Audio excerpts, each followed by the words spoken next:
Dans ce nouvel épisode, on redécouvre Mission Hill, une petite série qui avait tout d'une grande, mais qui reste pourtant assez méconnue du grand public, la faute notamment à un bid télévisuel plutôt cruel qui entraîna son arrêt prématuré. The show won't work without a charismatic troublemaker.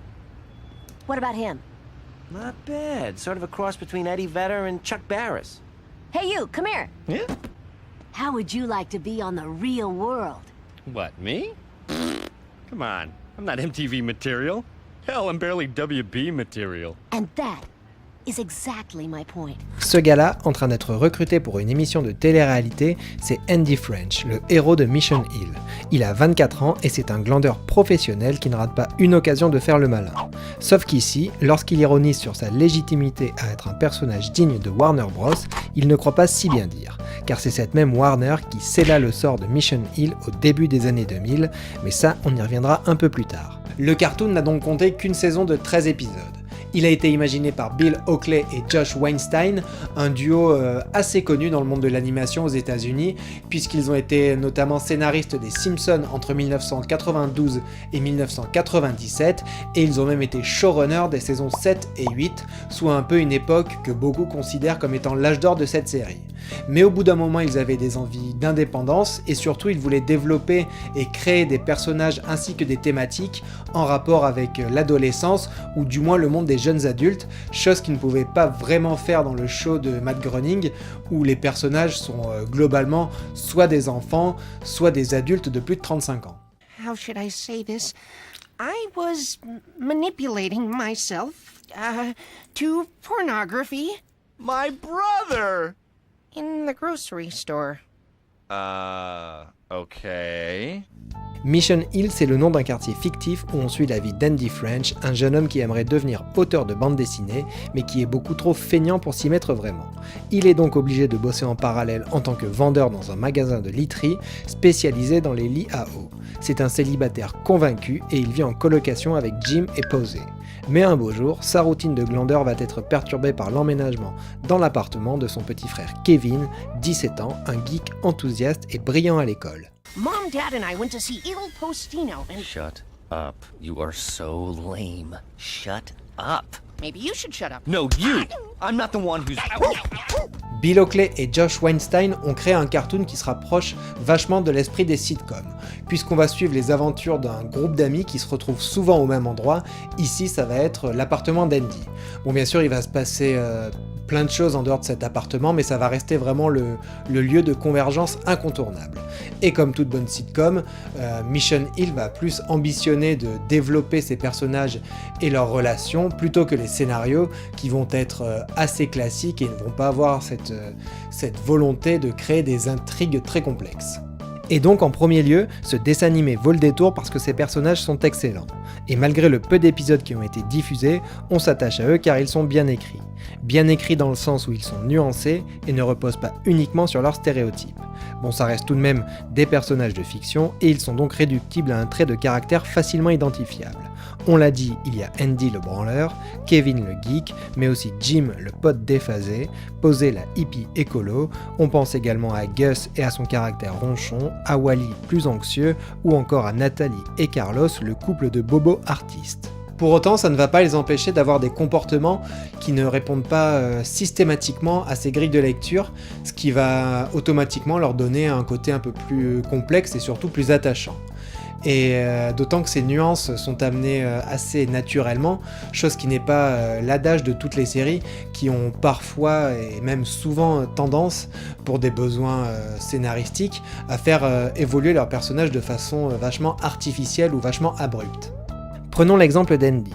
Son immaturité et son égocentrisme vont être remis en question par ses nouvelles responsabilités envers son petit frère, mais aussi par sa prise de conscience du passage à l'âge adulte.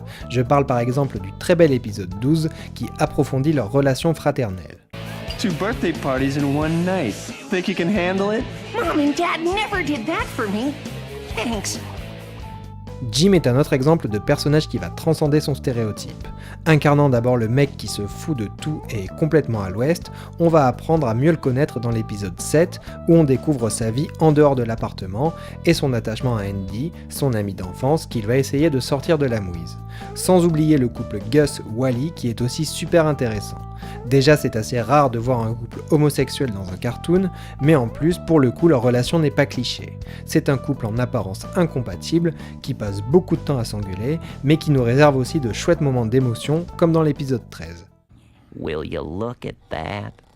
Oh, Gus.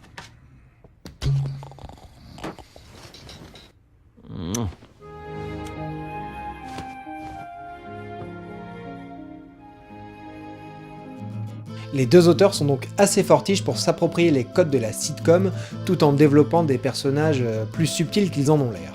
Mais cela tient aussi dans le ton global de Mission Hill, qui est un cartoon atypique dans les références qu'il manipule, qui sont pour la plupart issues de la culture alternative, voire underground, et là je parle autant du contexte que du type d'humour utilisé.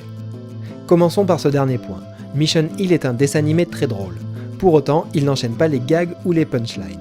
L'humour joue plus sur les situations décalées, comme avec Stoogie le chien débile, ou encore les fameux bling blong de Kevin, un gimmick devenu culte. Bling blong blong blong a bling blong a bling. You Bling, can't bling, stop blong, him. blong, blong, Watch. a bling, blong, a Yo, bling, Pac-Man, bling, how's it bling, hanging? blong, blong. Et quant aux blagues, elles peuvent être assez référencées ou subtiles. Bon, ce n'est pas pour autant de l'humour intello, mais disons que ce n'est pas non plus bas du front. D'ailleurs, dans la séquence qui va suivre, on dirait presque que le show se moque de lui-même à travers le personnage d'Andy.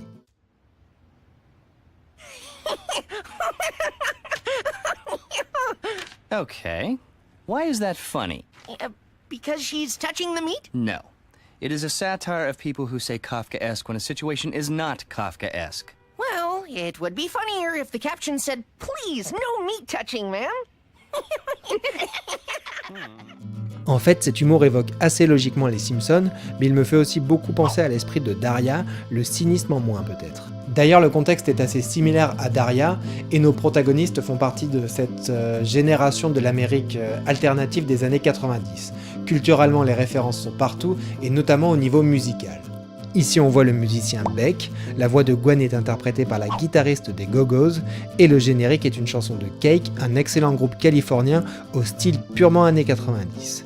Les héros sont d'ailleurs ce qu'on pourrait appeler des slackers, c'est-à-dire des jeunes aussi branchés que paumés, qui ont une vision plutôt désabusée de leur société en pleine métamorphose. Et c'est là qu'on comprend que Mission Hill n'est pas une série si inoffensive que ça, puisqu'elle arrive à raconter des choses très intéressantes sur son époque et même sur notre société actuelle. J'en parlais en intro, il y a cet épisode assez cool qui évoque la télé-réalité, mais aussi par ailleurs la thématique plus que jamais d'actualité de la gentrification. Yeah. First they put this place on TV and they show everyone how cool and cheap and fun it is here. Then the Yelpies move in. And suddenly, whammo, none of us can afford to live in our hep little building anymore. Oh, come on! Je pense également à l'épisode 11 qui se déroule sur fond de crise mondiale indéterminée et où Andy est pris dans une spirale de bad karma alors que c'était censé être la plus belle journée de sa vie. En fait, tout ça me rappelle les ambiances un peu amères ou mélancoliques qu'on pouvait retrouver dans les teen movies des années 80-90 ou alors dans des séries comme Freaks and Geeks et où toute cette jeunesse portait en elle quelque chose d'un peu tragique. Je ne veux pas dire par là pour autant que Mission Hill est une série sombre ou pessimiste, comme peut l'être par exemple Rick et Morty aujourd'hui, mais disons que ce background réaliste lui apporte une profondeur de lecture supplémentaire qui est vachement intéressante. Et d'ailleurs tout ça est contrebalancé par la patte graphique ultra colorée qui est une autre raison pour laquelle j'adore ce cartoon. L'animation en elle-même est plutôt mécanique, mais ce parti pris visuel donne un charme assez unique à l'ensemble. J'aime particulièrement les décors et ces aplats de couleurs pastel légèrement décalés avec les traits du dessin. Ces dessins d'ailleurs s'inspirent eux-mêmes de la bande dessinée, avec un style qui je trouve fait référence aux grands noms du comics indé américain comme Daniel Clowes, Derf Backderf, Joe Matt ou encore évidemment Robert Crumb. Et ça va encore plus loin puisque cet esprit BD est carrément intégré dans le dessin animé lui-même grâce à des petites animations directement piquées au 9e art. I am not talented and my cartoons are not great. They suck. I suck. I suck. I suck. I suck. I suck, I suck, I suck. You're I just suck, going I through a suck. rough... Mission Hill avait donc toutes les qualités pour être une série qui marque les esprits. Elle était drôle, originale et bien écrite, mais pourtant ça n'a pas marché. Alors l'explication à cela est assez simple, en fait c'est surtout dû à un concours de circonstances assez malheureux. Selon les dires des deux créateurs, c'est la promotion initiale qui a été loupée, notamment un timing assez foireux entre le trailer de présentation, qui paraît-il était lui-même assez nul, et la diffusion des premiers épisodes, plusieurs mois après. À demi-mot, on comprend aussi que Warner Bros n'a jamais vraiment cru à ce projet. Ils se sont d'ailleurs contentés de programmer 8 épisodes en plein milieu de l'été à des horaires bien pourris. Car c'est ça le pire, lors de sa première apparition, Mission Hill n'a été diffusé qu'à moitié. Il faudra attendre 2002 et une rediffusion par Adult Swim pour que le public puisse découvrir les 13 épisodes du show, et c'est avec cette deuxième apparition qu'il commença à devenir culte chez les connaisseurs.